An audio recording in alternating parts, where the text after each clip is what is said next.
Finally जी मुबारकबादें चल रही हैं। मुबारक मज़दूर सबको मुबारकबाद दे रही है और कह रही है कि मैं बहुत ज़्यादा खुश हूँ कि आज मैंने वाक़ई में कोई फ़ख्र का काम किया है, क्योंकि आज मेरी बहुएँ मेरी वजह से काफ़ी ज़्यादा खुश हैं। बहरहाल जी बहुत ज़्यादा चालबाज़ है ये हिया, क्योंकि अब वो बड़ी चालाकी के साथ कोई और गेम चलने वाली है और सीधा चली जाती है अरसलान के पास और जाके कहती है कि देखो, मैं तुम्हें साफ-साफ कह रही हूँ कि अब मामलात काफ़ी ज़्यादा संगीन हो गए हैं और ऐसा ना हो कि सारे मामलात उलट जाएँ। अभी भी वक़्त है, सारा कुछ भूल-भाल के हमें फिर से एक काम करना होगा ताकि हमारी ज़िंदगी सुकून से चल सके। लेकिन वो इस बात पर हामी नहीं भरता है। दूसरी तरफ फरहान कहता है कि मुझे समझ नहीं आ रही कि तुम्हारे बेजा बाहिर के चक्कर क्या हैं और तुम इरम के साथ क्या बातें कर रही थी? क्या मैं इस बात को जान सकता हूँ? जिसको सुन के वो कहती है कि नहीं, मैं तो वैसे ही कह रही थी कि घर का माहौल इस तरह से देख के मुझे वाकई में दिली तस्कीन मिल रही है। हालांकि ये सारी बातें बिल्कुल बेउल्ट थी। इरम कहती है कि तुम्हारा असली चेहरा बहुत जल्द सबके सामने आने वाला है, क्योंकि असलान को समझ आ चुकी है कि ये औरत बहुत ही लालची और खुदगर्जी औरत है और ये अपनी आय के लिए कुछ भी कर सकती है, जिसकी वजह से वो कहता है कि मुझे इससे काफ़ी ज़्यादा खौफ है। एरम्बा जी, आप ही कुछ कीजिए। मुझे तो समझ नहीं आ रही कि सारे मामले को मैं किस तरीके से हैंडल करूं, क्योंकि हर चीज़ को इन्होंने अपनी मुट्ठी में कर रखा है और न जाने क्या क्या बात कह के मुझे टालने की कोशिश की जा रही है। जिस पर रिफ़त कहती है कि अब तुम्हें किसी से नहीं डरना है, जो बात है वो बिल्कुल सामने है। अब इस हया को मैं बताऊंगी, क्योंकि बात अब सोनिया पे आ चुकी है और अगर बात सोनिया पे आई, मैं खुद ही हर चीज़ को हैंडल कर लूँगी। इसलिए अब किसी को परेशान होने की कोई ज़रूरत नहीं है और वो जानती है कि इस मामले को अब किस तरीके से हैंडल करना है। इसको हैंडल कर लिया है। अब वो कहती है कि बहुत जल्द देखिएगा, हम लोग मिल के हारून और उसके बाप की चालों को आपके सामने नकारा करके दिखाएँगे। फिर आपको अंदाज़ा होगा कि बिल्कुल मैं ठीक कह रही थी। कल तक ये लोग जो मेरे खिलाफ थे ना, बस यही प्रोपेगेंडा चल रहा था, जिसकी वजह से आपको ऐसा लग रहा था कि मैं गलत हूँ। लेकिन मैं ऐसा कुछ भी नहीं अम्मी जान, मेरा यकीन कीजिए, मैं आपको बिल्कुल, बिल्कुल सच कह रही हूँ। हया जो है फिर से एक दफ़ा चालाकी में आगे निकल चुकी है, लेकिन रिफ़त इस दफ़ा काफ़ी परेशान है, क्योंकि मामला सोनिया पे आ चुका है, जिसकी वजह से उसकी परेशानी का आलम मज़ीद पर होता जा रहा है।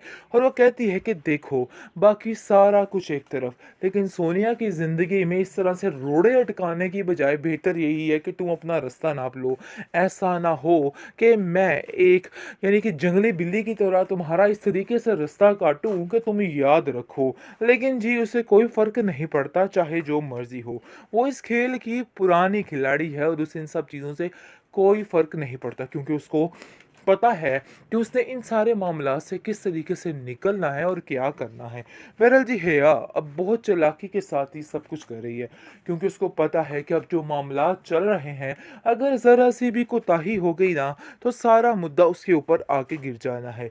उसने टारगेट बनाया है अम्मी जान को और वो कहती है कि इसको अपनी मुट्ठी में करना बेहद ज़रूरी है, क्योंकि अगर ये औरत काबू में ना आई तो सारा मामला उजड़ सकता है।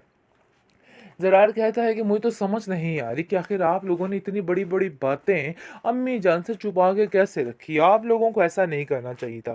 जिस पर आफ़ाक़ कहता है कि मुझे खुद नहीं पता था और ये सब कुछ हया ही है जो कर रही है। लेकिन हया कहती है कि इन सब चीज़ों में आखिर मेरा क्या कसूर है? मैंने ऐसा कुछ भी नहीं किया आफ़ाक़ भाई, आप मुझ पर सरासर इल्ज़ामात लगा रहे हैं और अब आप लोगों के इल्ज़ामात मैं बिल्कुल भी नहीं सुनूँगी। तो बेहतर यही है कि आप मेरे ऊपर कोई भी इल्ज़ाम ना लगाएँ। हया ने फिर से एक दफ़ा अपनी चालाकी का जाल अम्मी जान पर आखिरकार फिर से बरसा दिया है और अम्मी जान फिर से उसकी बातों में आ गई हैं और उसको ऐसा लग रहा है कि हया बिल्कुल ठीक कह रही है, क्योंकि उसने बहुत चालाकी के साथ सबकी यानी कि दुश्मनी मोली है।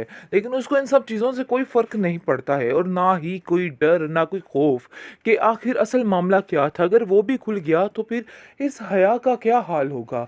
लेकिन इस चीज़ की उसको कोई टेंशन नहीं है और अपनी लाइफ में काफ़ी ज़्यादा सेटल है और बल्कि सबको मज़ीद भड़काने की और डराने की कोशिश कर रही है कि अगर भाई कोई मेरे रास्ते में आया ना, तो मैं उसके साथ ऐसा ही करूँगी। बहरहाल जी आप देखेंगे कि रोहान कहता है कि मुझे समझ नहीं आ रही कि आखिर हया इन सब कामों में इतना इंटरेस्ट क्यों ले रही है? क्या वजह है? क्योंकि मुझे इस चीज़ का पता लगवाना है, क्योंकि आगे से हया कहती है कि इस घर के सारे मामलात मेरे अपने मामलात हैं। मतलब ये है कि चालाकी करने में कोई कसर बाकी नहीं छोड़ रही और कहती है कि मुझे इन सब चीज़ों से कोई गर्ज़ नहीं, सिर्फ़ और सिर्फ़ मैं तो उस घर की भलाई चाहती हूँ। इरम कहती है कि देखो जो कुछ तुम करने की कोशिश कर रही हो ना, तो बेहतर यही है कि यहीं पे इन सब चीज़ों को स्टॉप कर दो, क्योंकि ये सारी चीज़ें तुम्हारे लिए सिर्फ़ और सिर्फ़ एक अहमकाना रास्ता है, इसके अलावा कुछ नहीं है। मैं ऐसा बिल्कुल भी नहीं चाहती कि तुम अपनी ज़िंदगी को इस बुरे तरीके से गुज़रो, क्योंकि जिस रास्ते पे तुम चल पड़ी हो तुम्हें सुकून नहीं मिलने वाला। पहले तुमने सायमा भाभी की ज़िंदगी को तबाह किया, फिर तुमने रिफ़्फ़त भाभी की ज़िंदगी को अजीरन बनाया और अब तुम उनकी बेटी के ऊपर आके पड़ी हो। देखो उनके मामले में मत पड़ो।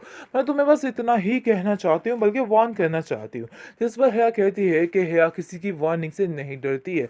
तो बेहतर यही है कि मेरे ऊपर इस तरह की बातें करने की कोई भी ज़रूरत नहीं है, क्योंकि वो जानती है कि अगर कोई भी इस तरह की बात करेगा तो अम्मी जान अंदर से नमूदार हो जाएंगी, क्योंकि ऐसा ही किया है।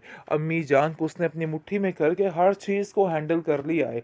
अब वो कहती है कि बहुत जल्द देखिएगा हम लोग मिलके हारून और उसके बाप की चालों को आपके सामने नकारा करके दिखाएंगे। फिर आपको अंदाज़ा होगा कि बिल्कुल मैं ठीक कह रही थी। कल तक ये लोग जो मेरे खिलाफ थे ना, बस यही प्रोपेगेंडा चल रहा था, जिसकी वजह से आपको ऐसा लग रहा था कि मैं गलत हूँ, लेकिन मैं ऐसा कुछ भी नहीं अम्मी जान, मेरा यकीन कीजिए। मैं आपको बिल्कुल, बिल्कुल सच कह रही हूँ। हया जो है फिर से एक दफ़ा चालाकी में आगे निकल चुकी है, लेकिन रिफ़त इस दफ़ा काफ़ी परेशान है, क्योंकि मामला सोनिया पे आ चुका है, जिसकी वजह से उसकी परेशानी का आलम मज़ीद से मज़ीद तर होता जा रहा है।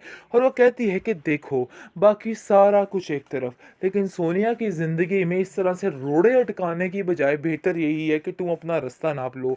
ऐसा ना हो कि मैं एक यानी कि जंगली बिल्ली की तरह तुम्हारा इस तरीके से रास्ता काटूँ कि तुम याद रखो। लेकिन जी उसे कोई फ़र्क नहीं पड़ता, चाहे जो मर्ज़ी हो।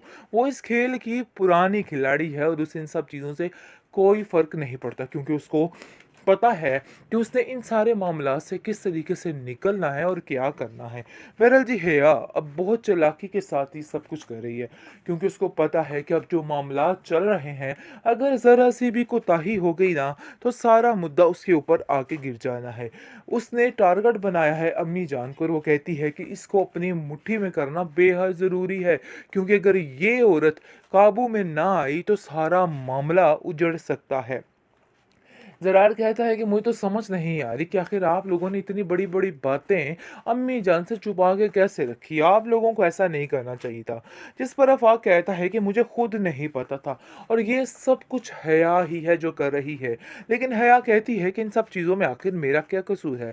मैंने ऐसा कुछ भी नहीं किया आफ़ाक़ भाई, आप मुझ पर सरासर इल्ज़ामात लगा रहे हैं और अब आप लोगों के इल्ज़ाम